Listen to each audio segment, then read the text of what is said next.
guys, Chris with Microsoft here again. We're on part 2 of our Active Directory performance troubleshooting video here. If you haven't watched part 1, you should probably go back to that because we're going to just continue right where we left off. So where we were was getting a little more efficient with our searches and helping possibly you to help your, in the case that we were talking about, web developer, maybe do a little bit better work on his job of trying to search the directory to get information that he's wanting to get out of there. So if you'll remember, we were doing some fairly terrible searches. We had done some things like going into options and turning off display results, making sure we had an extended type of search being seen, and then also adding in our controls the search stats control, which gives us a little bit more detail about what it is that are, well, more than a little bit, what it is that we're coming back with when we do these searches. So we're going to continue with a base DN search and do another couple of searches to kind of see what kind of results we get. Remember, we were messing around with name attributes, so let's say once again we were doing an A star, anyone in the directory at any level from 9Z local and below.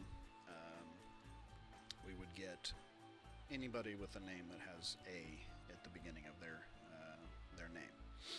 And so we'll go ahead and get maybe attribute of name, just not actually displaying the results, so it doesn't really matter what we're going to get out of this. So we'll back out, run this search, and as you can see, what we came back with was we talked to 870 different records to go see if they had values, and we had a total of 698 returned. And we used an index called name, because this is an indexed attribute in AD. An index simply means we're breaking apart chunks of the groupings of users we have, in this case about 9,000, and we're going to break those out, showing you what part of the index we actually jumped to so that we didn't have to hit all 9,000 of them. And since it is indexed, we actually kind of get something more of an efficient search. In simply means that this is a normal type of index. We'll talk about the types of index here in a minute. So if we were to take this same search though and go to name equals A star A and run that, we'll get quite a different result. So let's see what happened here. We are no longer using the name index. We're using a normal index called DNT. That's just kind of the default index for the directory. And you can see we touched over 10,000 objects in the directory to only return 1,000. Now the reason it hit 1,000 is because that's the upper boundary of what we can do as a search in this particular directory, and we had to touch 10,000 things to get there. Now it may have happened pretty quickly. That's mostly because we are in memory for most of the directory on that DC because of all the terrible things we've been doing here, but you can see things like we had to reference 53,000 pages to go and get this result to return. A normal index does not have the ability to do star dot stars. I mean, it can, but it's just not efficient at producing results. So let's look at another possible search we could do. Let's say that your web developer in question, I tend to pick on them because they don't typically know much about running good, efficient LDAP queries. Maybe some of them do, and maybe a lot of them do. But the ones that I've worked with over the years, a lot of times these seem to be some of the biggest problems we're having. So let's say that we do postal code. We'll do postal code actually equals 20014. It's fairly specific, right? Somebody has a zip code of that should return us something. So let's look and see what we got. So we can see that we did not use something called postal code index. And why is that? That's because postal code is an attribute in the directory that does not have an index that's actually built into it. Meaning that if you do any kind of search on it at all, it's going to be a terribly inefficient search. This is a really bad example. I mean, it's a very good example of a very bad search. We had to touch 19,577 records in the directory to get back 2 people who had that zip code. So if this is something that your web developer must have, they have to search for postal code or any other Active Directory attribute that you may have that does not have an index, it's going to use the DNT index, and it's not going to be a terribly efficient search, even if they are exact with no wildcards. Now let's look and see what happens if I do star. So I can actually do a star search against that, and as you can see, we still hit a whole lot of records to only come back with 61 people. If you have a lot of web farms that are all tied together and they're doing this type of a search, you could really start to tank a DC's performance pretty quickly doing things like this. So what can we do here? Well, there's a few ways to help people to become a little more efficient in their queries, and one of those ways to do this is to make sure they're looking for the right kind of thing and maybe even in the right place. So let me give you some examples of what I'm talking about. We're going to turn on tree view. So we turn on the tree up here from view, and we tell it I want to see all of the 9Z local partition in Active Directory. If I expand that out and I go to business users, you'll see that I have a couple of OUs. In a previous video, we populated these with a whole bunch of users, right? So one of those is sales, and it's fairly large. Should have quite a few users in it. If I were to search right from here, you can see it changes my base DN. And now I can do just a one-level search on sales, and I can still search at 200. Now just again to kind of zoom in and show you again what we did, we went into view and we went into tree and we picked the 9Z local tree, and then we could actually browse around the directory a little like you could in Active Directory users and computers. So we'll right click, let's say this management OU where our managers all sit. That means we're only going to search in that OU, not at the base of the directory. So a little bit ago we ran this 200 star, which maybe that's necessary for whatever this person is doing. We're going to run it again. So from this OU, you can see even though we still don't have a good index to use because we're still touching a lot of objects, we did reduce that to 38. Probably because there's 38 different users in that directory. And we could come back with 20014 and search that way, and we'll find that it's about the same result. So that's because we're still searching on a non-indexed attribute. So this isn't really a discussion on how to make your indexes more efficient, it's about how to make your location a little more specific. So if you have computers in one OU and you have groups of users in another OU, and then you have those broken up by department, a lot of times I've found that maybe a web developer is only talking about the marketing or the management department, and they don't need to query the entire directory for said attribute that needs to be discovered out there. So this is one way to make your searches a little more efficient. Another way is to change the way that we're searching for things. Now this isn't going to be a huge improvement, but let's at least kind of look at the difference here. If I run the postal code equals 200, I believe it was 14, and run that against the subtree 9z.local, we'll get back kind of this terrible little 19,577. Let's change our filter. Let's change our LDAP query just a bit. Let's do a object class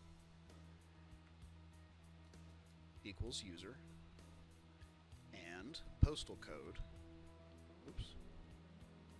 equals 20014, and run this again. Now you can see that we still had it didn't really help much, and I know why too. It's because when I built all of these users into the directory, I only put users in there, so there's almost no computer objects in here. But if you can see, if I tell it object class is user, it's only going to search for user objects. It's not going to have all of their computer objects being searched as well. And so this attribute may not be the best example for that because it also knows that that attribute's only relevant to users. But let's think about this for a second. If I had not artificially generated 9,000 plus users into my directory, if this was a real environment, your 9,000 users would probably have 9,000 or more devices that are joined to the domain, and therefore you can cut out half of the objects that you have to search for by simply putting something as simple as object classes user. Alright, so there's two things you can do. You can change your base DN. You can change whether you're scoping it to one level or a subtree of things. You can change the filter attribute. And then even more importantly, if this is what they're trying to get, there is no reason for them to do a select all from type of search, because if we tell them we only want the postal code object, then that's all that will get returned in their query. This isn't real easy to see when I've got the results stats turned off, but if we want to see this maybe in a real-world environment, let's just use good old PowerShell and practice our skills there. So we'll do a slightly different type of command. We're going to do a get AD user. I've been using get AD object because I can use the filter object for LDAP filters, but instead here what we'll do is a filter, and we'll do something kind of simple here like an AD filter of postal code, and in this case we don't use LDAP type language, we're going to use PowerShell language, and we're going to say equal, and I don't have to put object class equals user because the get AD user does that for me. So if I do postal code equals, and then I say the 20014 postal code that we had before, then we can come back and get the two users that we had discovered earlier. Now, when we did that in the search stats, we actually were getting all the attributes, right? Which in this case would be properties star, which gets us even more crap coming through on this same query. As you can see, there's just a ton of stuff that got returned when I did that. So if all we need is the postal code and maybe the user's name, then that's what we should tell it, because that's all that you're going to get back. And in this case we got a few extra things because in PowerShell it's always going to deliver certain attributes by default.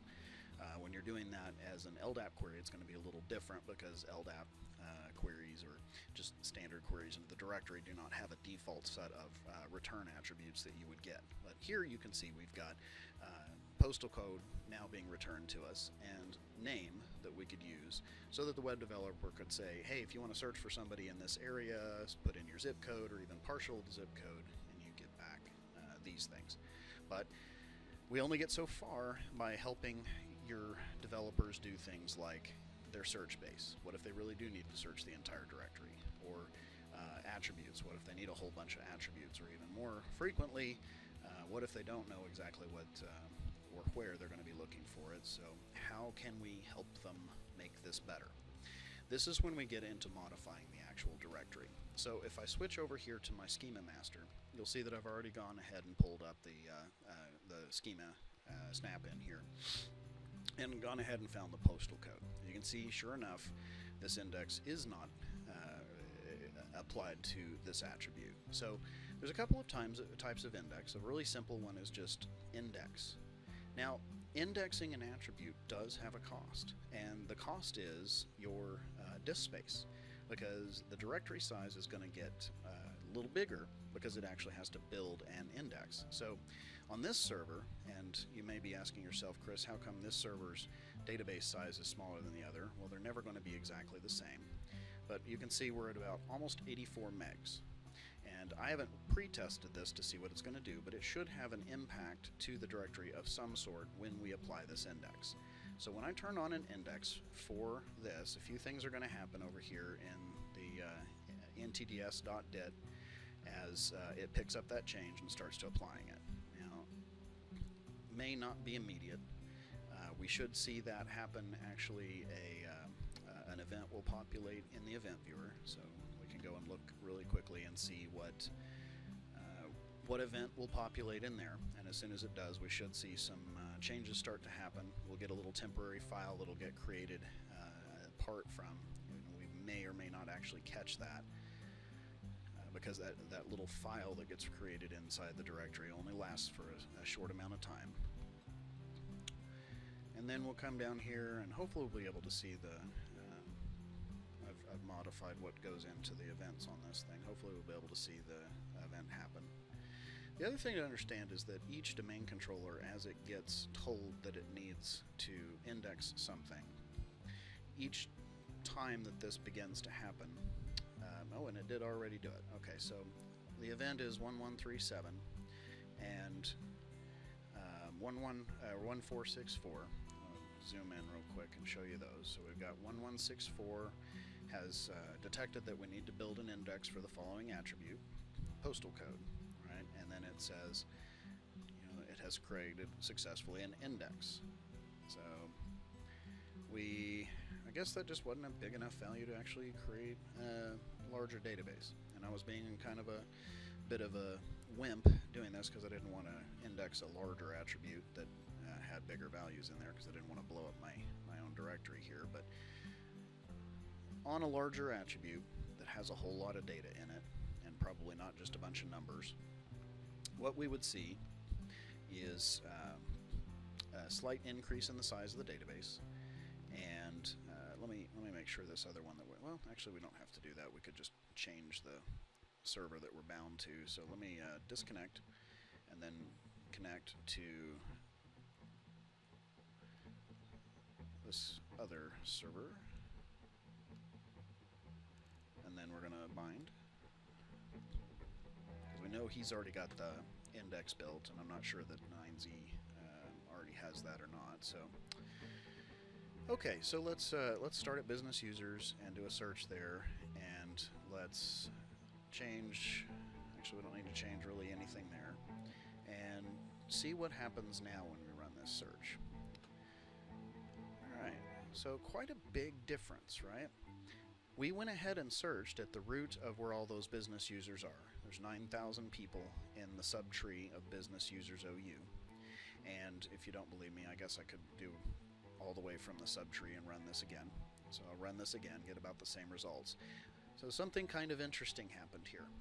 Right? Instead of hitting 9,000 objects to return 2 objects, we entered into 2 different objects to return 2. This is an incredibly efficient search now, because what we're looking for has been indexed, and you can see that we now have a postal code standard normal index type, right? And we only had to read 1 page from the disk to get there. And if we ran it again, now we don't have anything. So we're getting results back in 0 milliseconds. You can see this is quite a bit different than what we were getting before when we were running this search, because we were hitting 344 milliseconds, 19,000 different entries had to be visited to get this kind of information out of the directory, all by just adding an index to that. Once again, caution, if it's a big attribute with lots of data in it, the indexes can get pretty substantial pretty darn fast. So there's a cost. Make sure you have the kind of disk space available to be able to do these before, and if you have a pre-prod environment where you can test these out, so you'll at least get a reference of how your directory is going to be impacted by such a change, you should probably do that in a test environment too. Alright, so there's a different kind of index as well. So let's change our search here once again to just standard postal code search, and then back to our star value, and let's see what we get when we do that. So as you can see, in this case, we still don't have the oh yeah, we do, right, got it. Oh, because I only used 1 star. Alright, so just like when we were searching for name, because we have a postal code index, if you'll remember, we have the name equals a star, and we run that, the index will come up for name. And I can't remember if I did this or not, but I think I showed you that star turned into a horrible, terrible query, right? Because we lost the name index, and we had to touch 10,000 things to go get us 1,000 back, right? So similar here, our brand new shiny little index for postal code equals 200 star. We'll continue to use the index for the search where we end with 200 something, right? And we got 61 people back, and it's a pretty efficient search. And if we do the star at the beginning, 14, we'll see that we lost our index, right? So we can start with something and still keep our index, or but if we begin with not knowing what it is, we're not really sure, and so we can't use the index we build. So star 01 star give us about the same results, right? We're back to hitting 19, or in this case, you know, we had on the previous search it was 19,000 objects we had to hit, and it took us 1,800 milliseconds. This one was 15,000 with the star 01, and once again, we're not using our brand new shiny little index value. There's one step further that you can go with this. If we go back here to our schema and we open up the postal code, we can do this last checkbox that says index this attribute for containerized searches. This is a much larger type of index. This will actually break all of the little parts into their subsequent chunks and give us more efficient results. And it's already created the index here. Let's see if we ever did get a little bit bigger in our database size.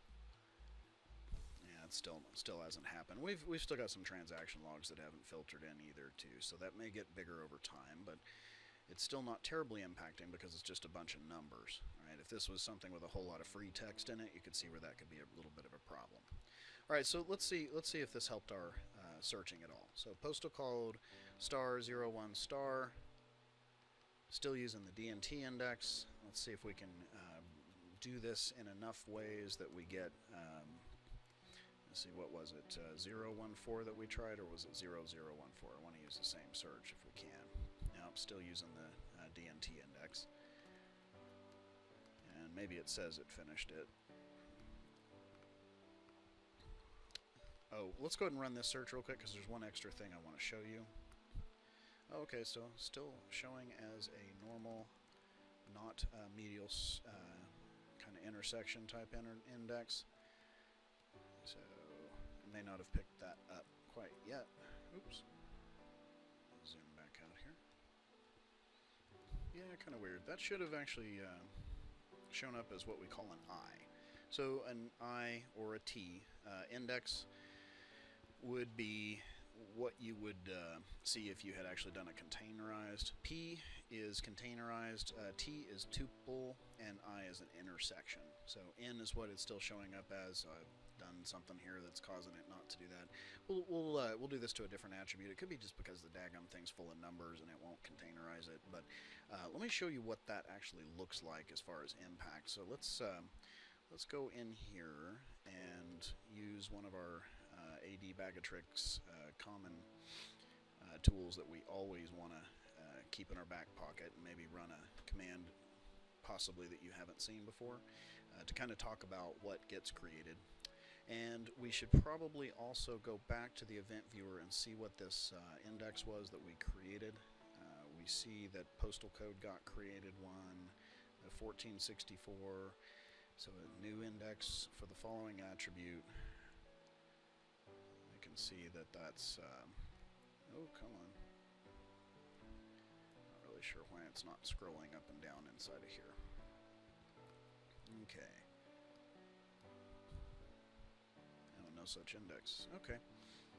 Well, if we do see it in there, it'll be P11. Alright.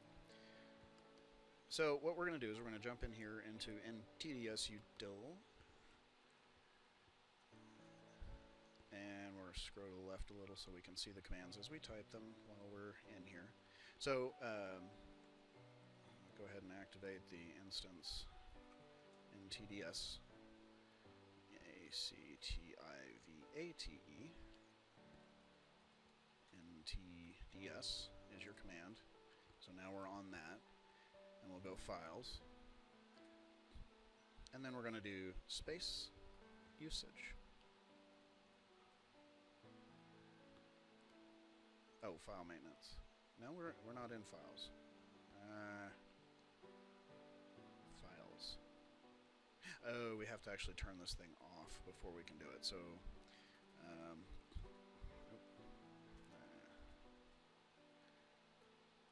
net stop NTDS. Yeah, kill it. I don't care.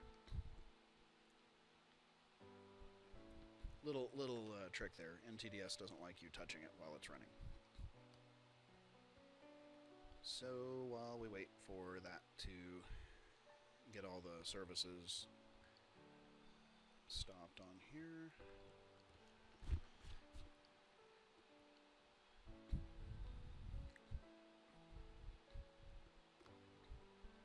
Alright.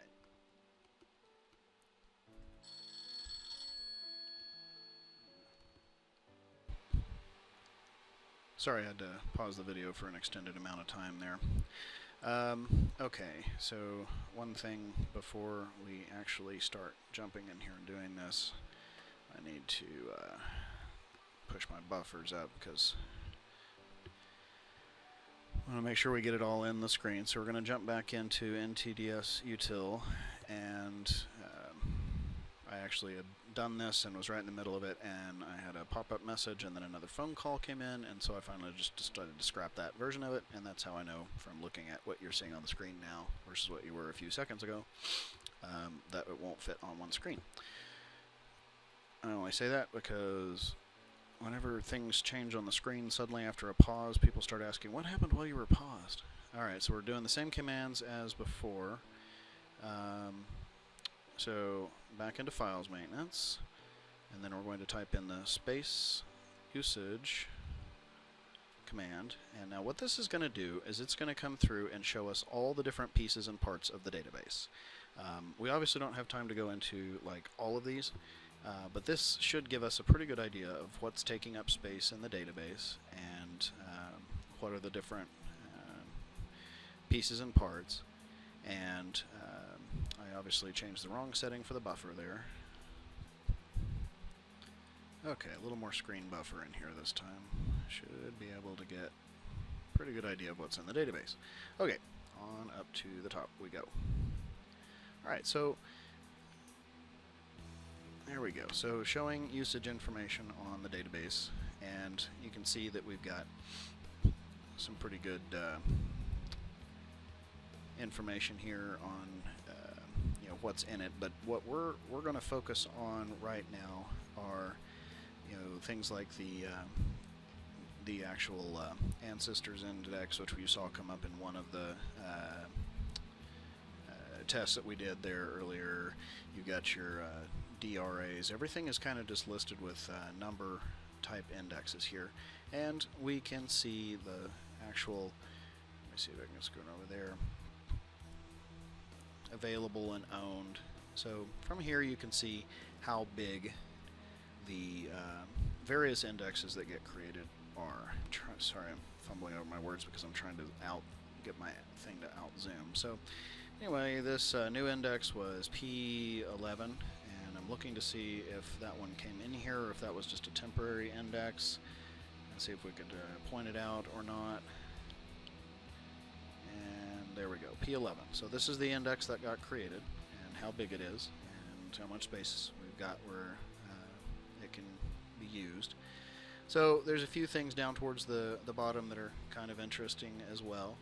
So the link table, for instance, everybody always talks about member of in groups, and how ever since the last few versions of Active Directory, we actually don't store membership of a group inside of an attribute in the group itself. Who's a member and who's not a member, for instance, isn't actually there. They're all linked together in what's called the link table. So that's a subject for another day, but just a good idea of what's kind of in here. The hidden table, it's always funny that there's a hidden table. The hidden table is just in there to talk about the version of the database, and there's nothing really hidden about that. It's nothing super secret or anything like that. So anyway, this shows you where you're at, and so if you've got a number of index you've created and you need to know you know, which one it is that is being used and how much space it's taking up after you've done something like this, and you want to know what the impact of the databases are, then here's a way you can come in and view that. So I'm going to pause the screen again since I'm getting pinged offline. We'll be right back. One day I will have kind of an advanced discussion on Active Directory.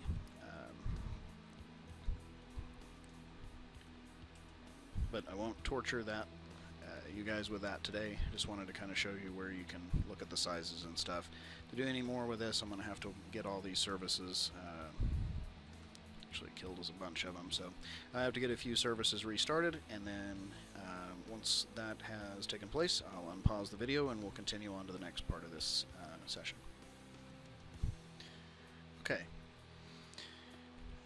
we're going to make another attempt to change some indexes so you can see the other way that this should show up. So really quickly going to do another search. So we're doing a base level search with a subtree. Go ahead and get a few attributes that'll return to us there. And so you can see that we did a search for 4-leaf clover, kind of similar where we were with the zip codes.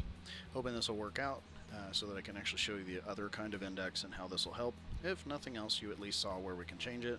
So again, we did a very efficient search here. We've got 9 entries. We've returned 9. It hit the index of company because we searched on company. And so we should be able to additionally use the company index to do just 4 star. And you can see that we are still using the company index, still an efficient search because it is being indexed, but we should go to ancestors when I try to do star 4 star and get a fairly inefficient. It's either going to be the ancestors or the DNT. Looks like we got DNT. And so looking at the end of a search, doing kind of the same thing right there. I found nobody and had to hit 10,000, so that's 2 times in a row we had an inefficient query based on the fact that we were trying to search in a way that is not indexed. So how are we going to fix that? Let's say that company becomes something very important. Here we will attempt again to change the type of index that company is and get us out of this ancestors index. So we'll come back over to our schema editor and we're going to go to the C's and see if we can find company in here. And change the kind of index it is. You can see this one was already indexed, which shouldn't surprise you because we saw that it, in its searches up here, told us that it had a normal index.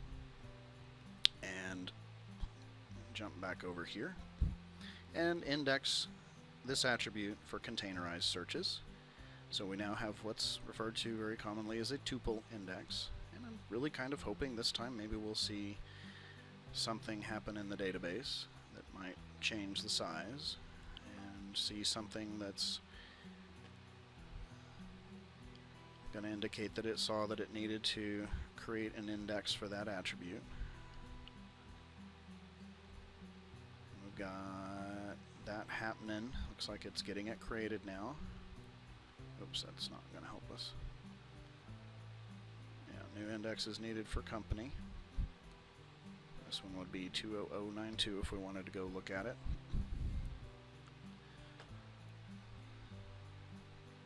And I'm going to have to pause the video again. Getting blown up. I apologize for all the interruptions in the video, but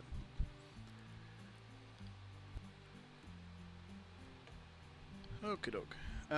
So one other place you can edit this, you don't actually have to go into the schema management to do this, is ADSI edit. So some people are a little bit more comfortable with ADSI edit, and as you can see I've already got some of these launched, but let me, if you're not real familiar with how to do this, you would wait for it to load. Okay, let me just show you how to put that in there. So if you want to connect to the schema, you can do it through ADSI edit, and we're going to connect to, and then we're going to come down here and switch from default naming context to schema. Do this on the schema master, and it should actually load your schema up for you. And so we're going to go down here to our attribute that we're working on, the one that we're trying to build the tuple index, which I did a containerized index search, which I think in my head I for a moment thought the two were the same. They are actually a little bit different. So what we're going to do is take this containerized index and we're going to turn it into a true tuple index. And company, why can't I? MNOP, there we go. So one of the attributes of the attribute company is going to be something called search flags. So when we get down here to search flags, you're going to see several bitwise values, right? So, for instance, if I change this to a 1, then that's going to be an index. If I change it to 13, then it's going to be ambiguous name resolution, which just presents it in several different places. But the one we're looking for is 21 in this case to do a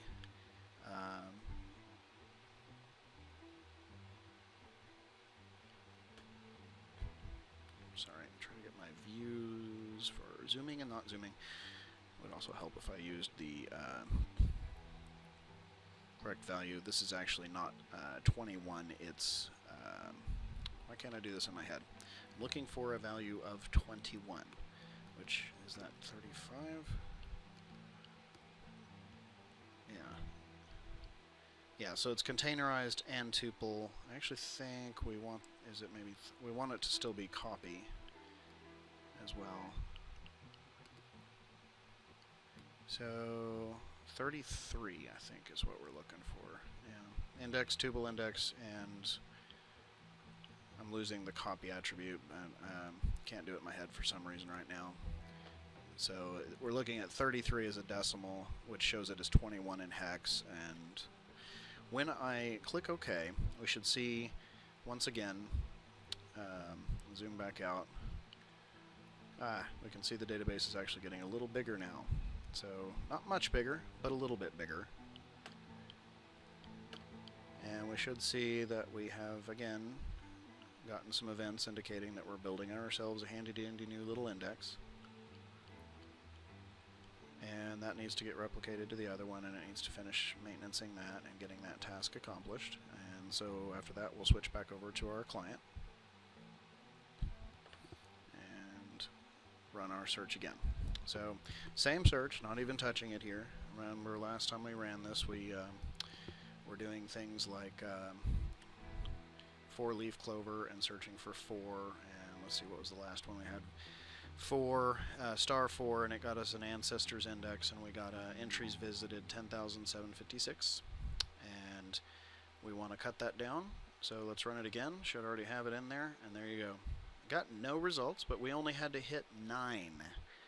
Much more efficient search, right? So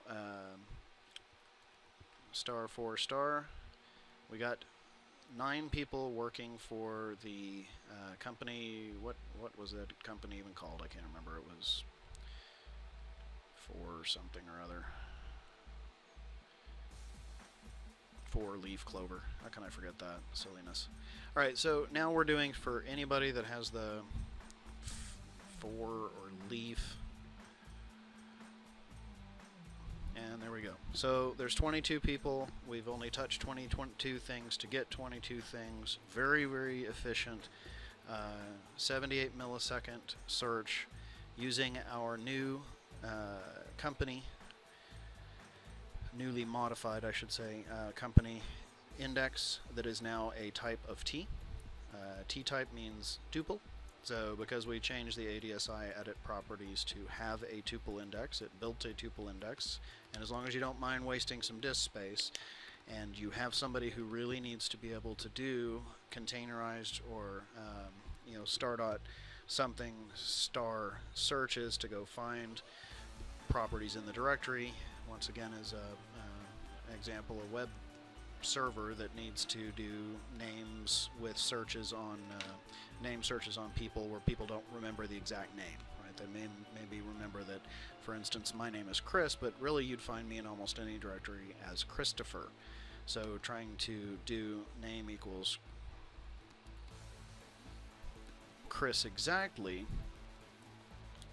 would help if I used the search button, not the close button, I suppose. Name equals Chris, and run that. You see we didn't find anybody, but if we have Chris star, we should come up with some folks like Christophers. So if you have a need for that type of a search to be a little bit more efficient, where somebody could even search star Chris star, like maybe we know it's like Chris, but we're not sure if it's a KRIS or a CHRIS or maybe even a CHRIS to a PHER. Doing this search is going to be inefficient because we don't have a tuple index on the name attribute. We could easily go in and put one in if we don't mind the cost of disk space. But apart from that, there's really not anything that really harms you in having multiple indexes. And boy, howdy, did that ever lock it up. There we go. So we attached 20,000 things, found 300 plus things in the directory that contain the index. So anyway, we're obviously in a lot better shape than we were before. And one thing I probably didn't cover real super good is if you want to know how to measure just how big this is in actual tangible figures, I showed you the owned column here inside of our space value from earlier. Well, these are pages, and how many pages does that particular index or value in the, for instance, the link table or whatever, use. So if I can find our 15 again, which was the first one we built, which was kind of the medial search. And, or was it P11 or was it P15? I think it must have been P11 and I'm just not remembering correctly. Since these are 8K pages, all you need to do is say, well, it's 8 kilobytes times the 39 pages, and we're talking about an overwhelming 312 kilobytes. So a third of a meg. In other words, that's why we didn't see it really jump up. If we were to stop this and stop the database and take another look and find our new, why not? Let's just do that. Net stop ntds. Not like there's any reason not to undo that. And while we're at it, let's go find the index that got created. Since hopefully this one's a little bigger than the last one. Oop, wrong event ID. Okay, so this newest one is 20092. Alright, so we're going to want to go back and do our little commands here again. So we're going to go ntds util, and then we're going to go activate the instance ntds. I can't spell activate today. And then files, and then we're going to do this base usage command and go see if we can find our 20092, which is going to be a T type. So we'll see the P's went through and there's our T's. So we got two tuple types, 20092 right here, just to highlight. As you can see, we have 503 pages of the database that are here, right, in the index, and we get our 503 owned pages times 8 kilobytes worth of pages, so 4 megs, which is what not exactly what we saw, but oh yeah, now it's finally gotten all of that moved in. As I'd mentioned before, you will see some temporary files that get kind of created as you create an index. You will see basically your transaction logs are going to grow just a little bit while they do that until they flush write those into the DIT. So now they're in the DIT. We're at 90. I can't remember exactly where it was. I want to say it was like 84 before we started screwing around with this thing and poking at it and punching it. And there's where your space went, right? So we managed to bloat the database a little bit. Once again, we got 4 megs worth of bloat, and we got really efficient queries as a result. And so now that's the only time that you would use this is when you just got to use those attributes, right? We wouldn't want to just take the word of the web developer who says, hey, I need to increase our LDAP query result limit so that I can get everybody in the whole dadgum database in one big long query, right? We don't want to take their word for that. We don't want to take their word when they are at least intelligent enough, having gone to the Bing or the Googles and gone out and found that somebody out there on a blog was saying, well, hey, you guys are searching that attribute. You just needed to put a tuple index on that description attribute for all your users, and then you can do star search, star type searches against it. So get your AD guy to go put a tuple index on the description attribute. Well, if you're a company that has 150 character descriptions on people, which I've seen that as well, you're obviously going to see some impact to that. So don't always take their word for what they are. Just because they sound intelligent about what they're saying, they may be incredibly intelligent, but they really may not need what they're asking for. So as a review, when you're doing your LDAP queries, you need to be thinking, hey, where are you guys searching from? What filter are you using? What does your LDAP query look like? And if they have no clue because it's some application they don't even have control over, maybe something they bought off the shelf, run your diag. Run your diag on your DC. Come in here and find out what kind of queries they're doing. Start your thing, have them do their thing, stop your thing, and come in here and take a look. Then you've got your LDAP query. And now that you know how to run LDAP queries in PowerShell, or running your LDAP queries inside of LDP, you can come in and test those queries, preferably with LDP with the search stats switch turned on. Just don't forget to turn off the display results and do extended, and then add your search stats in there. If you'll go in there and kind of look at it for them, you can help them to make their queries a little better. Don't forget the attributes that they're returning. If they're doing a star, and let's say, for instance, you actually keep certificates in your Active Directory database for signing certs or whatever, if you're storing those in there and they're doing a star search and pulling all filter star for the attributes that are going to come back, and they're actually pulling the certificates across to do a client-side search, that's a lot of network traffic. That's a lot of load on the processor for the the domain controller if you got a lot of web servers hitting at once, and so forth. Make them pick only what they need. If you need to, show them all the attributes in AD and tell them what they have available for them to pull out. And then, of course, you've got your subtree. Make sure if they know for sure what OU they're going to be searching in, don't search any lower than that. And that'll help to make your queries quite a bit more user-friendly on the domain controllers. So, well, there you go. Anyway, guys, this is Chris with Microsoft, and as always, thanks for watching. If you did find anything about this useful or interesting, if you would, please just give it a quick like. Feel free also to subscribe to my channel. My blog also is at 9z.com. Real easy to remember. It's just the last number and the last letter.com. That's also got links to my Facebook, my LinkedIn, my Twitter. And again, thanks a ton for listening, and I will see you guys in the next episode.